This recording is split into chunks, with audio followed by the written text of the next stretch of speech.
one of the first ones, certainly one of the, let's say, the most widely commented on, let's say, negative experiences that people have to deal with is the environment of Prometric, where you actually take the test.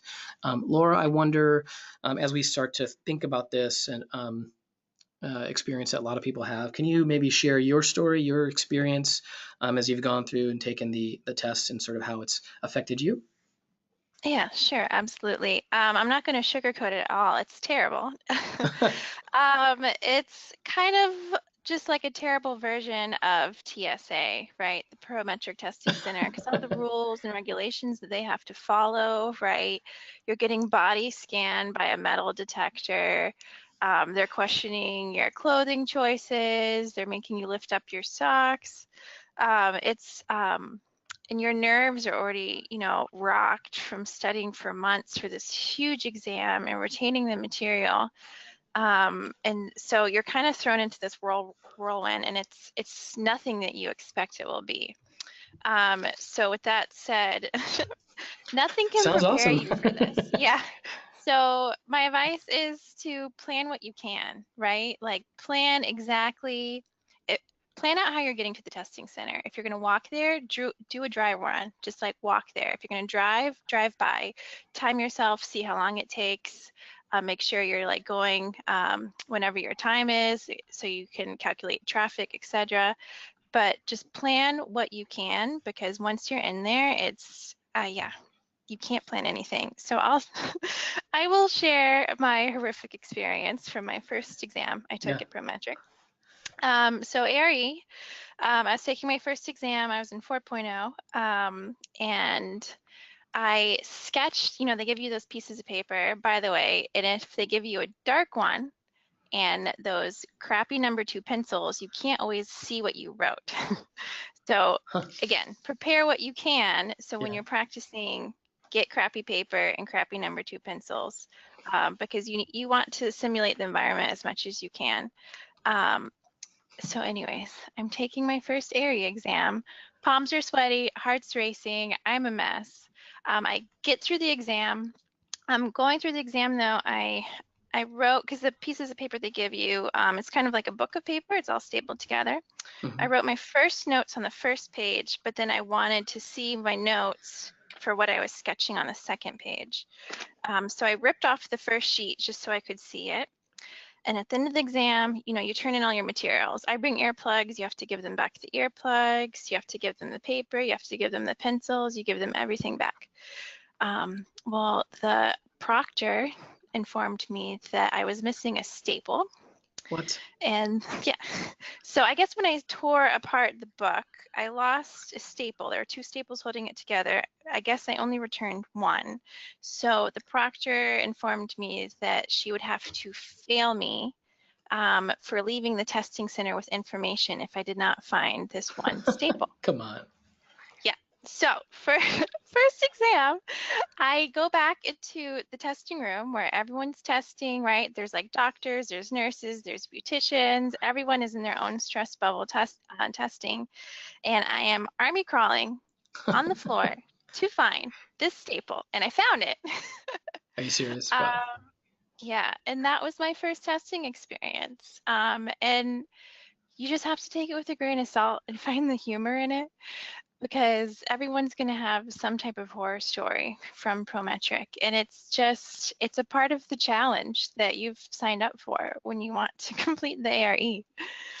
I think that's a good way to think about it. Is it's just sort of it's part of the test. It's like, can you deal with sort of the administrative nonsense that's required? And I think probably in Prometric's defense, right? Um, the thing they're trying to solve for, I would guess, is cheating, and they're trying to keep people Mhm. from cheating. And you can imagine the creative ways that people probably can come up with cheating. I'm sure maybe there's some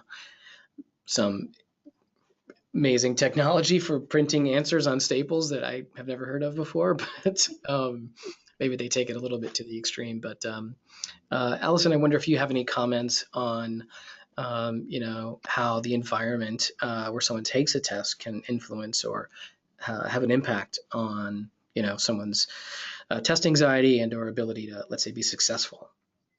Yeah, for sure. And you are right about the methods that people can use to cheat these days. I've had a few reports of about glasses actually Hmm. having little mini cameras in Yeah. them that Mhm. testers will use to take photos of the screen. But Laura, what a you're right. Everyone has a horror story, but that is rough. Um, so Laura's suggestion about, in terms of reducing anxiety as it relates to the testing environment itself, Laura's suggestion about driving to the testing center, making sure that you're allowing enough time, super, super important. The key to, I think, managing the stress that's associated with some of these really strict protocols on test day, as well as like the physically uncomfortable testing environment, is to be prepared. Being Mhm. prepared reduces anxiety because it puts you in control of your experience and not the other way around. One of the ways that I try to encourage testers not to get too stressed out about these protocols, is to think of it kind of like a game. Like Mhm. it's a game, and there's just some rules that you just have to follow if you want to win. So just do it. Another thing that can help is, you know, and Laura was speaking to this too, in terms of being prepared. Complete your practice exams under conditions that are also uncomfortable. Don't take a practice test in your comfortable bed at home. Go to a coffee shop that's noisy, that presents distractions you might encounter on test day. Feel cramped, maybe be overstimulated because of what everyone else is doing. So you can be exposed to the same sort of challenges that you'll experience on test day. And the reason for that is it helps you to build up those resources that you need to be able to keep anxiety under control on test day. And just to get really specific with this, I suggest, and Laura, I'm not sure, you might do this too.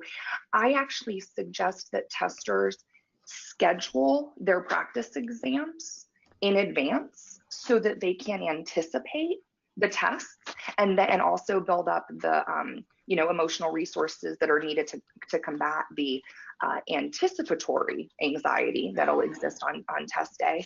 And so schedule your practice tests just like the ARE will actually be scheduled, and you'll have to get nervous about that and get worked up. And also, if you know the time of day that you're going to be taking your test, take your practice test at that exact time of day. If you know that your test is at 9 a.m. and you're going to have oatmeal, and you're going to have coffee, have that oatmeal and coffee before your practice exam at 9 o'clock, so that you are really getting comfortable with how your body is at that time of the day that you're going to be doing the real exam. And another thing is, for retakers, these protocols and the testing center itself can trigger anxiety, because it could be a reminder of not passing before. So maybe, a suggestion is to do a little therapy on yourself, and remember that you could go into this exam 20 times at the same testing center, and every single time is different and brand new. So leave those previous experiences at the door when you walk in. And then the last thing that can help with anxiety and physical discomfort, make sure to dress in plenty of layers. You never know if it's going to be too hot or too cold. That's a great one. One thought here was, I think also, so these are really great. I love the idea of simulating the testing experience and do it at the same time. That's certainly triggering an idea I think we've discussed here internally as something we might try to help folks with. But I think that's a really good idea. I've actually never heard that, and it's a good one. I think also just to note, especially all the folks who are listening and thinking about the ARE in particular. I mean, I think a basic step here is make sure that you review all of the rules and regulations, probably before you take each one of your exams, just so that you're sort of reminded of them. And I'm remembering when I used to go, and this was a long time ago, but I remember sort of trying to make, I don't want to say this, I don't want to overstate it, but just being like super nice to the person at Prometric, just to try to kind of like get them on your side a little bit, sort of at least emotionally, try to like, oh, well, here I am, I'm finally here for my big day, to try to, um, you know, uh, get them kind of rooting for you, at least if nothing else, it helps to kind of walk in there with a smile on your face and try to get a smile out of the person who works there. It just makes the whole experience maybe sort of feel a little bit more positive. Especially if you're expecting it to be like TSA. In fact, that's how I deal with TSA. Is I always sort of try to have a giant smile on my face just to sort of make all of us be a little bit more successful.